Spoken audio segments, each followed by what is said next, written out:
with cyber also being on the forefront in that space, so that military veterans who are coming out of the military don't have time or money to go get a degree can get job-ready skills, again, in the same kind of methodology. We think that this is just a start. Cyber is one skill area that's critical. We see others like quality specialists, others where we can hire people without degrees to come in and take apprenticeships, get the right training, and have these stackable credentials. So as cyber is just where you've begun, yes. you see expanding into some of these other areas too. Interesting.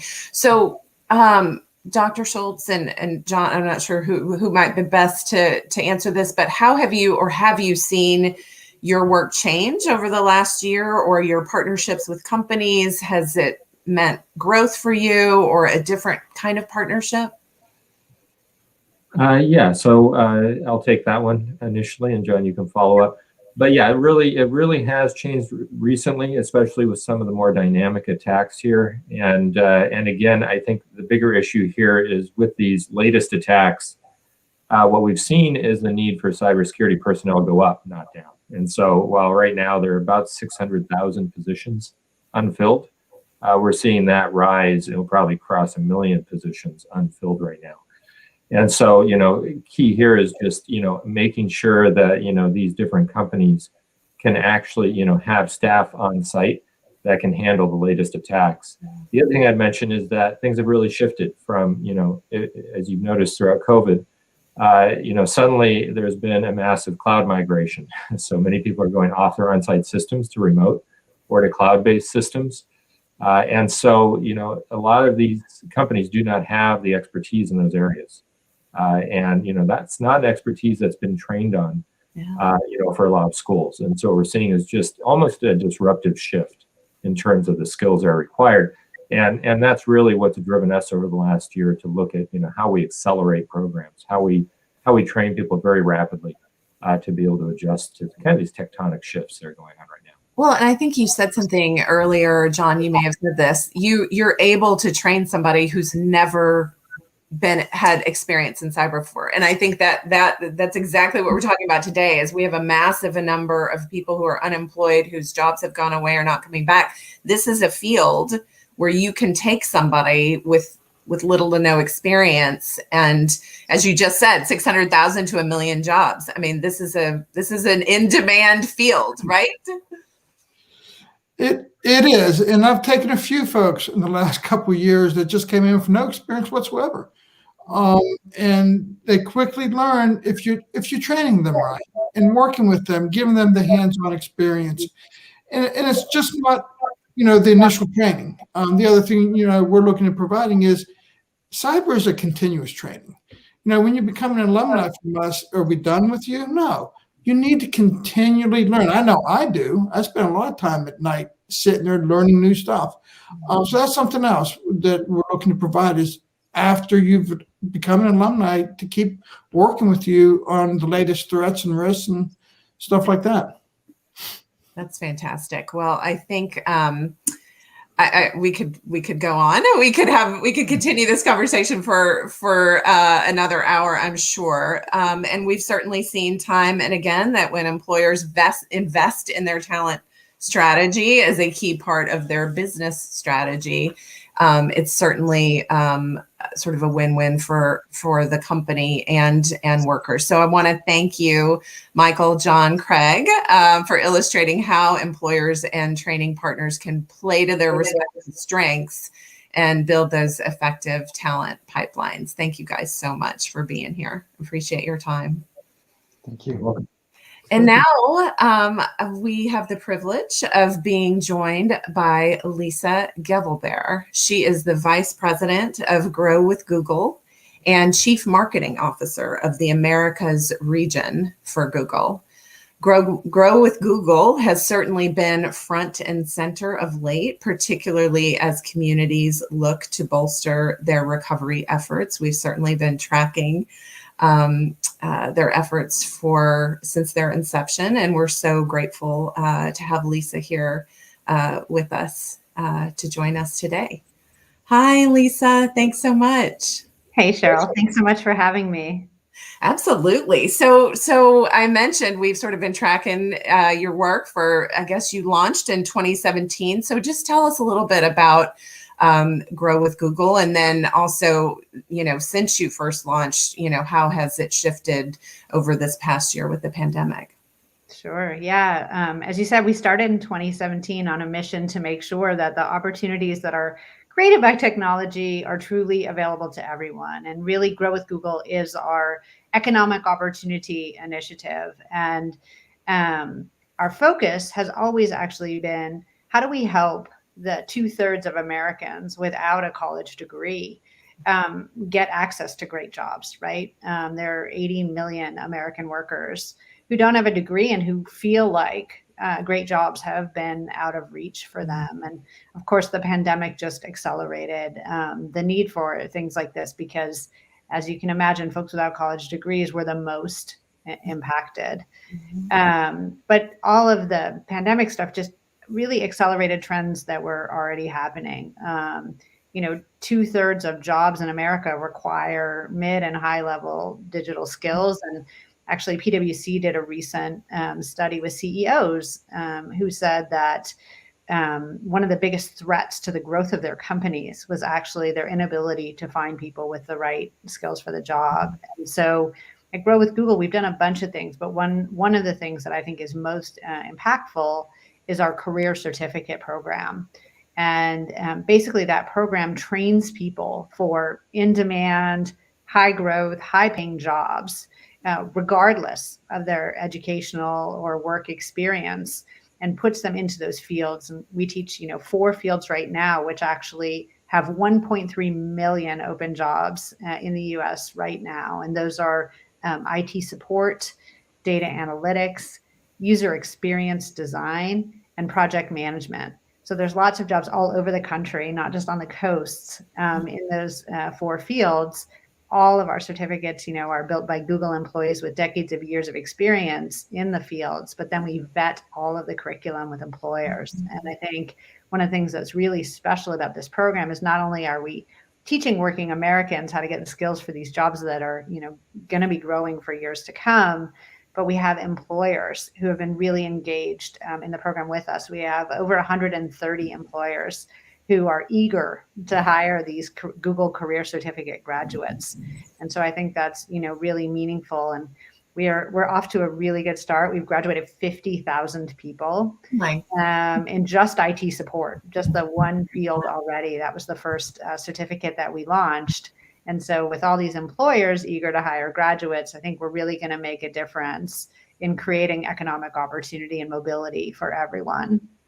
Have you seen the uptick? I mean, have you seen an uptick over the past year in sort of interest in or, desire to access these certificates that you're talking about? Oh my gosh, the interest just is exploding. I think, people are eager to find ways to create opportunity for themselves, and they want to do it with high quality programs. And so I think the fact that these were all designed and built by Google employees with decades of experience, and that they've been vetted by other employers, who are saying that we're teaching exactly the skills that they're looking to hire for.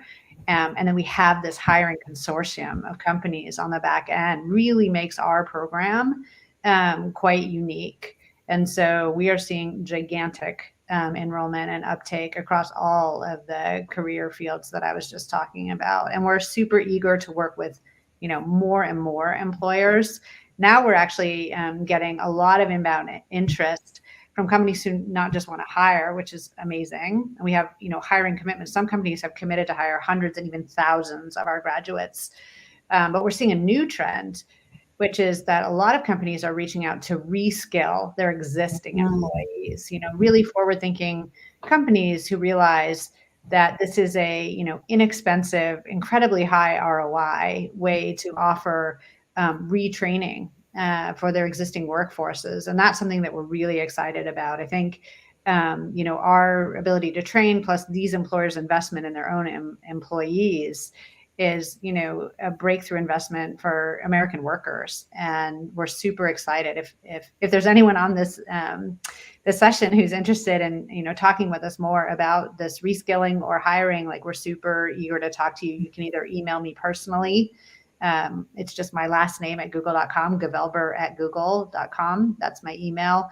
Or you can also go to our website, and it's grow.google/employers is the URL. And we're, this is a big task, right? Skilling Americans for the jobs of today. And I intentionally say today and not tomorrow, because these are the jobs of today. And it's going to take all of us. Like, it really does take a whole ecosystem. So anyone who's interested, please do reach out to us. We are absolutely looking for partners in this journey. Thank you for saying that and for offering that, because that really is the point of these sessions that we're doing, is to really provide some real solutions to, honestly, what we hear every single day from the smallest of companies to the largest of companies, which is this issue of people without jobs without people is their biggest challenge. So I was going to ask you about what you're seeing from innovative companies, but I think you just said it, which is they're the forward-looking ones. They're the ones that are contacting you saying, this is a way that we can look to our current workforce and upskill. How does that work? They reach out to you, and you then tell me how it works. Yeah, absolutely. They should just reach out to us. Everyone has a little bit different needs. We have some employers who know they're going to be doing maybe some kind of reduction in their workforce, and they're looking to make sure that they can reskill and keep as many of those people as possible. And even for the ones that they cannot keep, they want to make sure they land well, right? These are companies who are really good citizens of the world and of their communities, and they want to make sure that, anyone that they can't keep ends up having, these great skills for these in-demand, high-paying, high-growth jobs. And then there's a bunch of companies who are just looking at it as a retention tool, kind of the opposite, which is like, we have people we want to keep, we want to give them opportunity, and so we want to use this as one of our primary, reskilling offerings.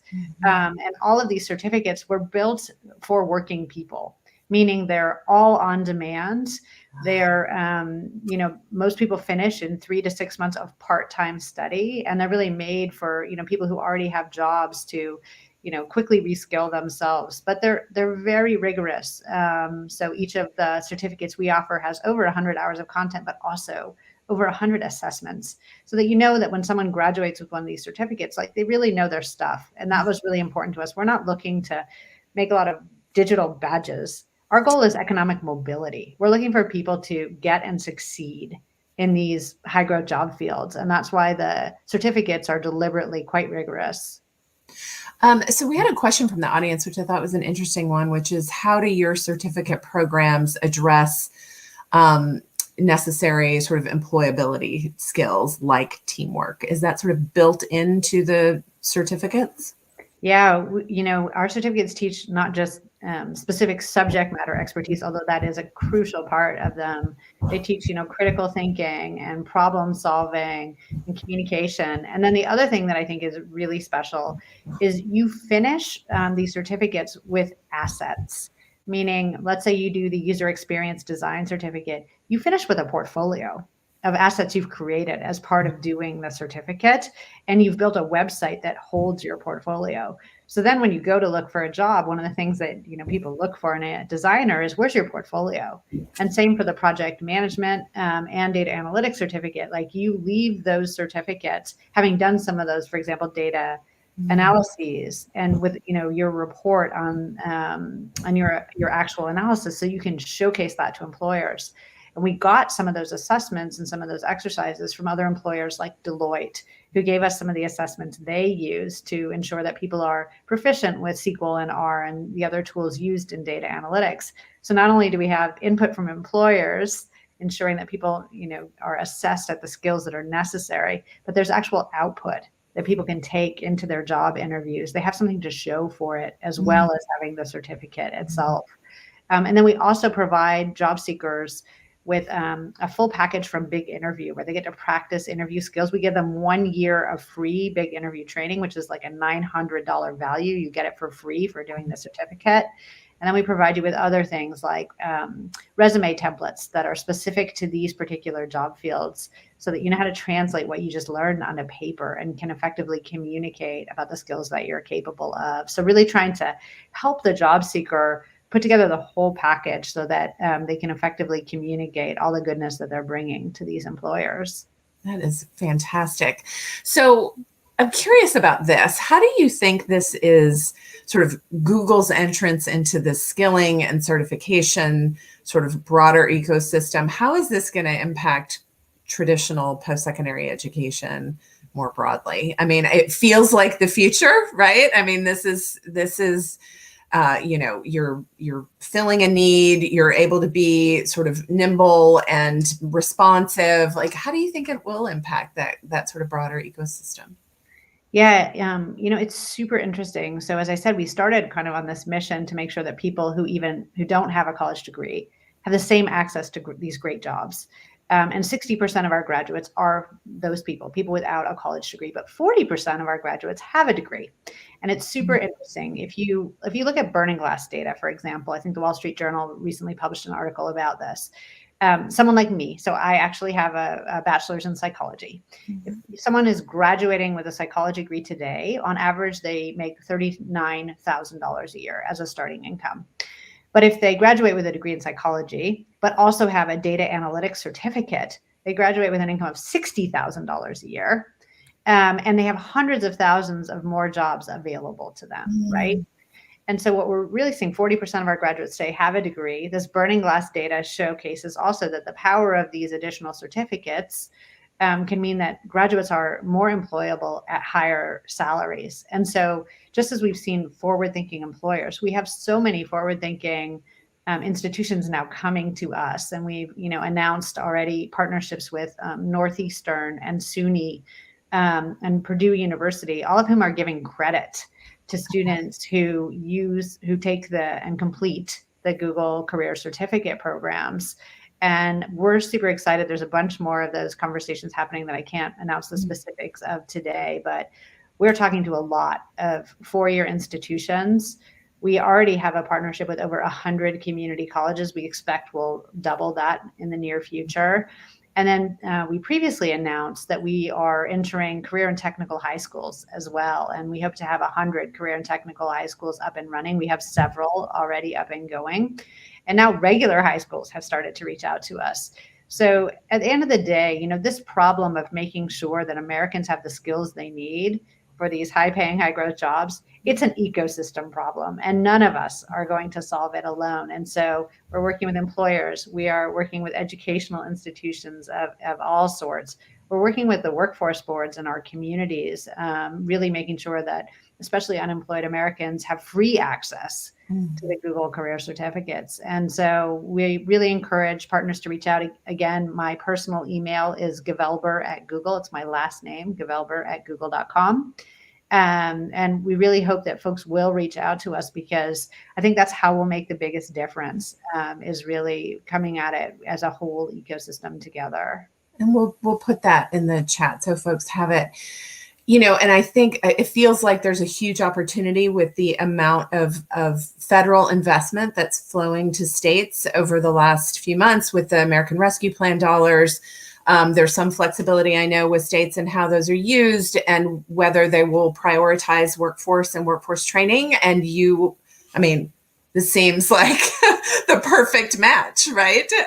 Let's invest some of those dollars in training that is showing real results, like what you're talking about here. So yeah, we definitely have an opportunity at this very moment to create an economy that better works for everyone, a more inclusive and equitable economy. This is our time.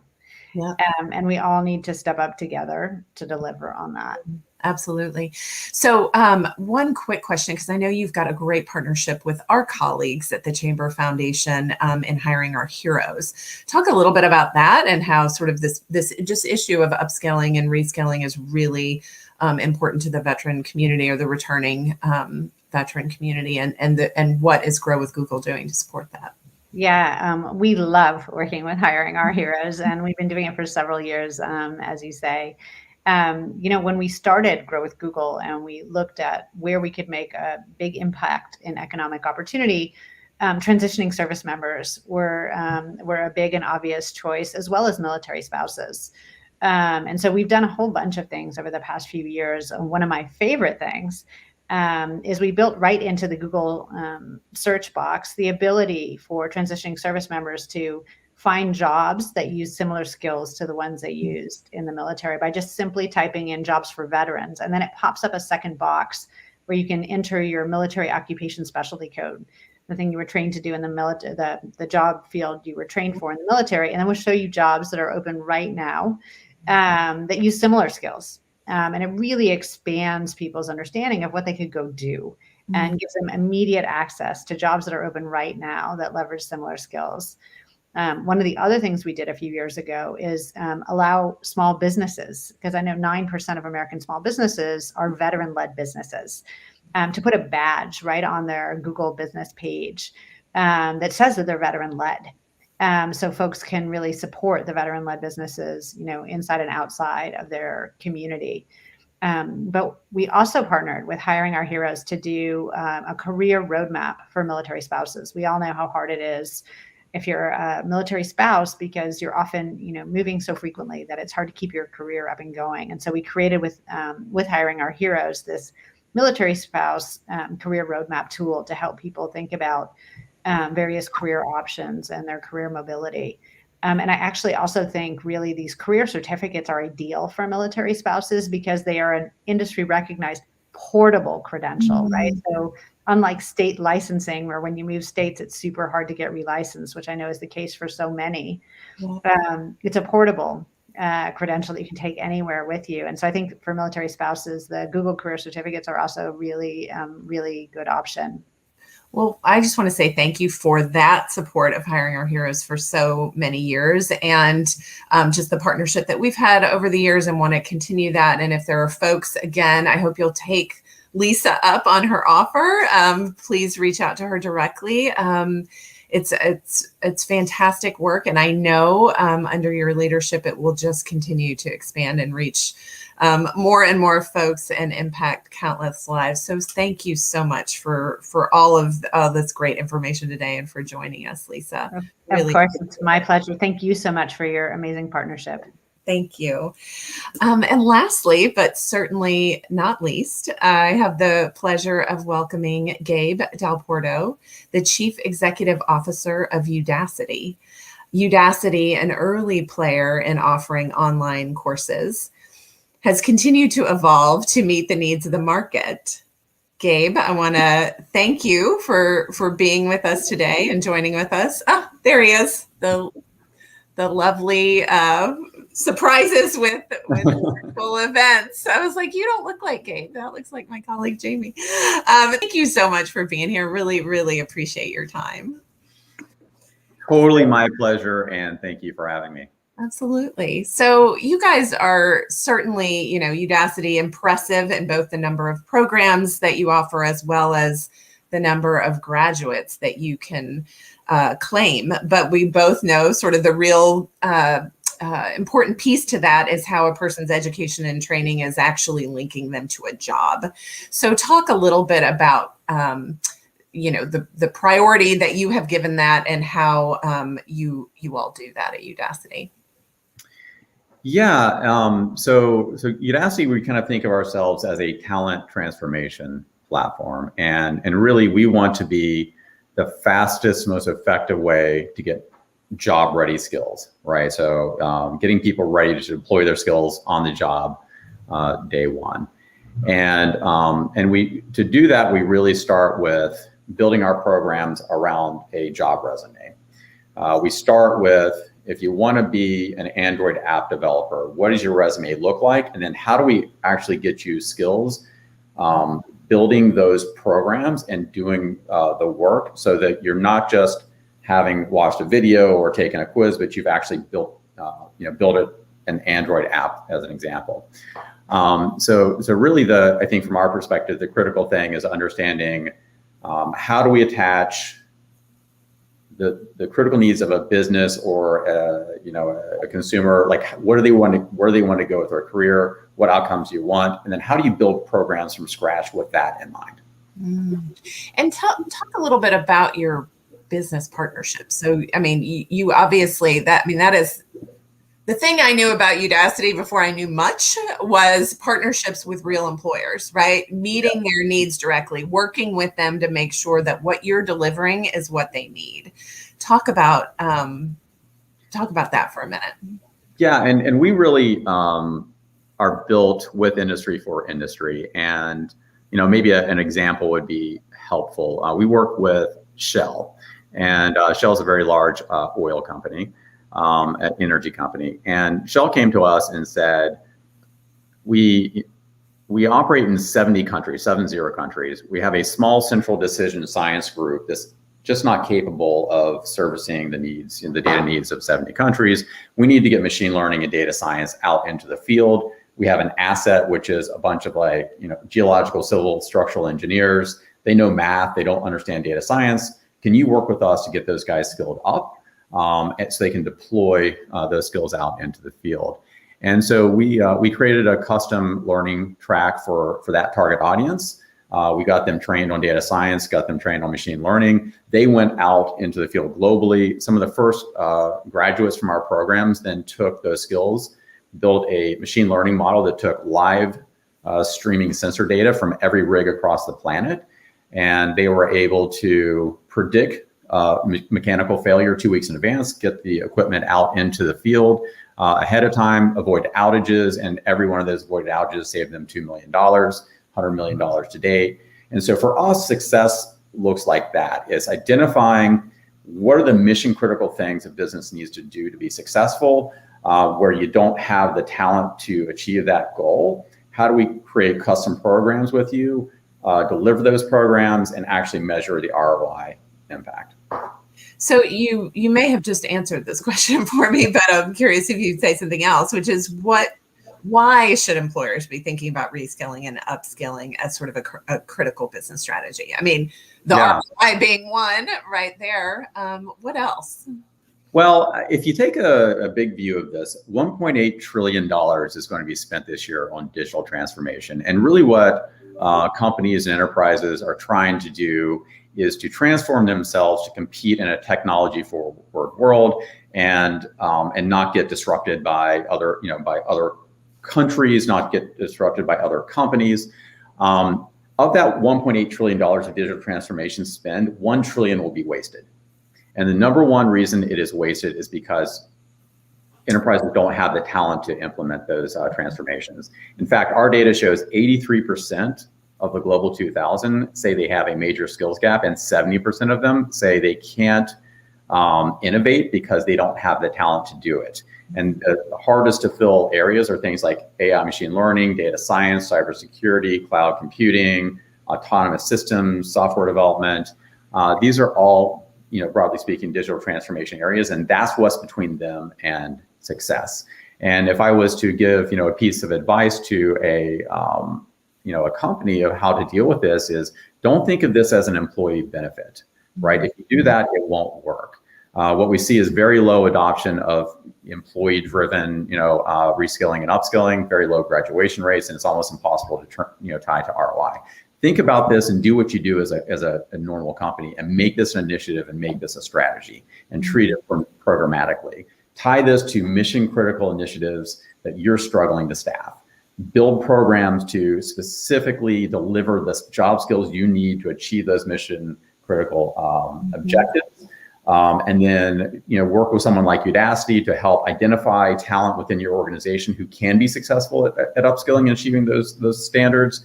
Onboard them, drive them through in a very programmatic approach, get them graduated and deployed in their jobs so you can actually measure the impact. And if you take that approach, you typically get like 80% graduation and success rates by being, very direct and programmatic about it. I mean, you're speaking our language, Gabe. I mean, the way you were just talking about it is exactly how we have been really approaching this with our chamber partners, economic development agency partners over the years is to really think about their talent the way they think about any other piece of their business. Really, it is part of their business strategy. And, you know, it's interesting though, because it feels like it's sort of novel for many companies to think about it that way and to think about training as something other than an employee benefit. So I love how you sort of framed that.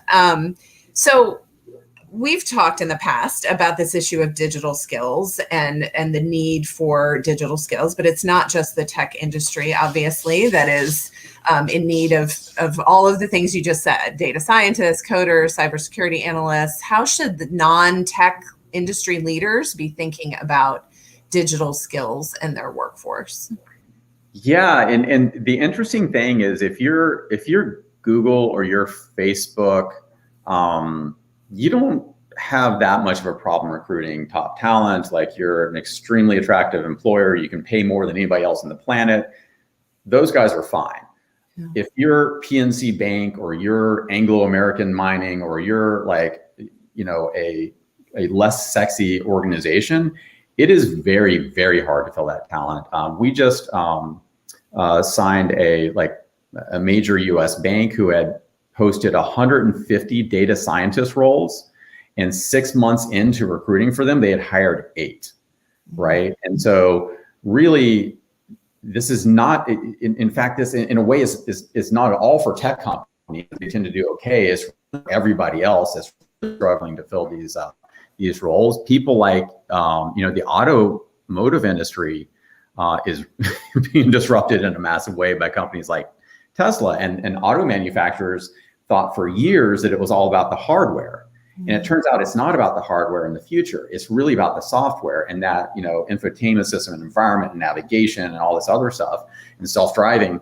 And so every, you know, category, every industry is going through these really sea change moments where what they thought was true is no longer true. And it's very hard if you're not one of these top tier tech companies to find the talent to do it. So you just got to manufacture the talent in-house. So let's shift a little bit, just thinking about the last year. How has the pandemic changed the partnerships that you are seeing or are developing with companies? Has it changed? Has it changed what they need or what they need from you in terms of skills and training delivery? So completely things are accelerating, and a majority of companies, when surveyed recently, said they are accelerating their investments in digital transformation, right? So companies are leaning in even harder. And, you know, people with the skill sets of the past are being kind of pushed to the side and being laid off, and people with the skill sets of the future are in incredibly high demand. The problem is there's just not people there. And so, you know, many, like, if you take any of these areas we've been talking about, the demand for those jobs over, you know, the 4 years ending 2020 doubled, right, over a 4-year period. The demand from 2020 to 2021 in 1 year doubled again. And so you already can't hire these people, and it's accelerating and it's getting worse. And everybody's going after the same small set of employees. And I had a conversation with the chief security officer of a major bank the other day, and she said to me, it is literally an all-out war for cybersecurity talent, and we just can't hire it, and so we have to make it. Right? It's a lot of pain, but what I can tell you, and I can tell your listeners, is this is very solvable. It's very doable. Like, we do this every day. We work with, you know, large employers transforming their organizations. You just have to do it in a very programmatic approach, and it's completely doable. So you referenced, you know, employees with the skills of the past, and we're fighting for the limited number with the skills of the future. How do we help those with the skills of the past get to the skills that you're talking about? Is it a PR issue? Is it that we gotta help them understand what is available to them? And I know you're also talking to policymakers about things that we can be doing. Like, what can we do? Yeah, and then obviously you don't start with, you know, taking a call center up and making them a machine learning engineer. Like, that's a pretty long move. But there's a lot of people in your organizations that are quite bright, and the probably the single most important factor to success in getting someone into an entry-level tech area is really just tenacity. Like, who wants it bad and who's going to put the energy and time into doing it? And from there, there's entry-level positions in cybersecurity and cloud and programming and data. So many people in your organization can climb up that first rung, and then from there they can just build their skill sets.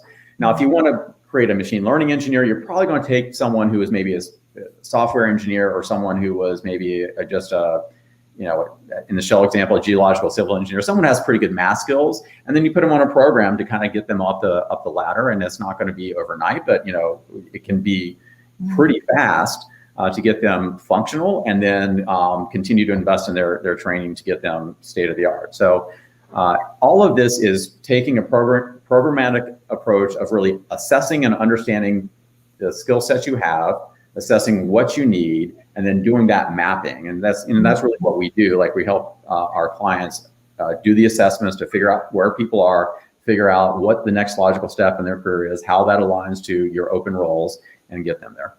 Do you ever do this with maybe nonprofit organizations? I'm thinking about a question in the chat from an audience member about underserved or underrepresented communities, like how to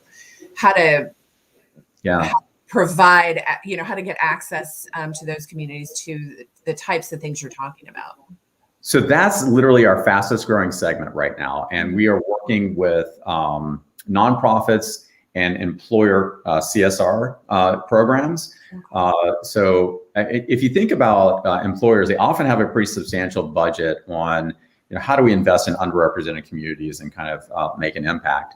Most of that money is wasted because there's really no great ways to show impact. But if you start to work with a company like Udacity and create scholarship programs and be really thoughtful about how you can do it, you can get really good graduation rates. And we show that within 12 months, 70% of people who graduate our programs have gotten a promotion, have gotten a raise, or some other really positive career outcome.